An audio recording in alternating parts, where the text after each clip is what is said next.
बालेश्वर जिला रायबणिया थाना अंचल एक विभत्स कांड देखा मिली। रास्त जाउथिबा समय जन व्यक्ति हाथ काटी नहीं कला पिकअप ड्राइवर। सूचना अनुसार एक पिकअप डाले कटा हाथ झुलुथिबार देखि समस्ते आचंबित हो जाइथिले। पिकअप्र डाहाण पार्श्व डालारे एक रक्ताक्त हाथ झुलुथिबार देखि रायबणिया थाना अंतर्गत पुराणापाली ठारे किछि लोक पिकअपटी को अटकाई ड्राइवर को एक खुंटी रे बांधि देई रायबणिया पुलिस को खबर देते।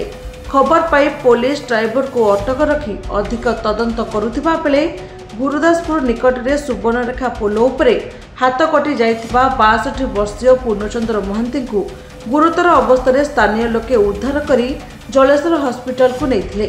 सेठारु बालेश्वर स्थानांतरित होइथिबा सूचना मिलछि। ड्राइवर जनक निकटस्थ श्रीरामपुर ग्रामर सन्या मल्लिक होइथिबा बेले पुलिस सामने घटना बाबद किसी मुह खोले नहीं। जलेश्वर जगत कुमार गिरी रिपोर्ट, निरपेक्ष न्यूज।